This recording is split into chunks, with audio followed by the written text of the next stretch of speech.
If you've heard this before, Bitcoin broke another record. Thursday, the digital currency topped $4,500 in trading, which means it's doubled in price in the past month alone. That's huge. And since the concept of cryptocurrency is still so new, many people see growth like this and want to compare it to a fiat currency, wondering when the bubble might burst. Cybersecurity expert John McAfee says this type of thinking is a mistake. He joins me now. John, why do you think the word bubble cannot be applied to Bitcoin? Well, first and foremost, Bitcoin is not a fiat currency. It costs over $1,000 to create a Bitcoin today in electricity and computing costs. Second, the value of Bitcoin is linked to the number of users and the number of transactions. It is not a speculative investment, even though it is being used as such by many people. As the Bitcoin network grows, the value of Bitcoin grows. As people move into Bitcoin for payments and receipts, they stop using US dollars, euros, Chinese yuan, which in the long term devalues these currencies. So what you're seeing is more of a currency devaluation than a bubble in Bitcoin. As more people use it, it has more intrinsic value. And again, the cost of producing a Bitcoin increases with the value of the Bitcoin. So this is not something that we're pulling out of thin air. This is something that's created with massive amounts of electricity and computing power.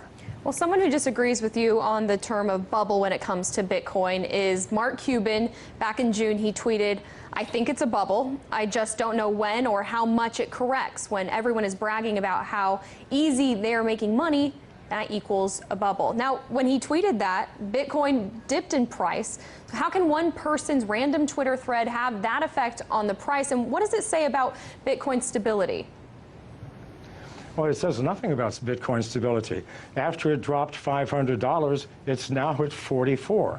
So these temporary fluctuations are meaningless, created by speculators, people who do not understand the fundamental technology of the blockchain. Those who do know that in the long term, these fluctuations will make no difference. The more people who use Bitcoin, the more valuable it will become. This is the only metric we can use. Now, Bitcoin and blockchain go hand in hand, but blockchain's ability to track financial transactions in a way that is incorruptible, it gives it infinite amount of uses outside of the original purpose of using it for Bitcoin.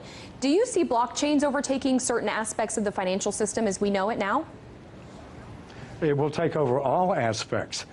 People think that Bitcoin or the blockchain is owned by someone, by a company or by a consortium. No, this is strictly a mathematical formula that nobody owns, that we are all participating in.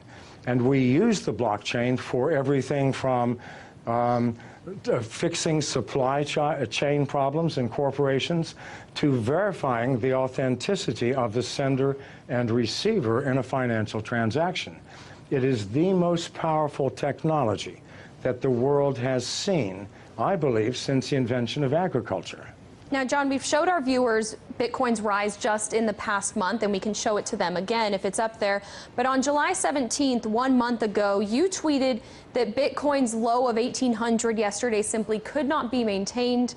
In the long term, Bitcoin moves above 500,000 within 3 years. Bet, you ask? So I ask you, John, do you stand by your statement? Well, keep in mind, as Bitcoin grows and grows in value, other currencies, national currencies, are going to decline.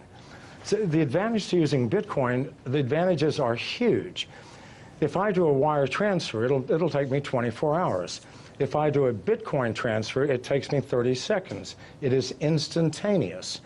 I know people who do not use any other currency now other than Bitcoin. They buy their houses, their cars, everything using Bitcoin by connecting to other users who sell the things that they need. As more and more people use this, what will happen to national currencies? They will obviously devalue. They have to. So that 500,000 includes a massive devaluation in the US dollar. which absolutely has to come if Bitcoin continues to grow at its current rate. Well, it's certainly a community effort, and the Bitcoin community and for other cryptocurrencies, it's only growing. John McAfee, founder of McAfee Incorporated, thank you so much for your thoughts today.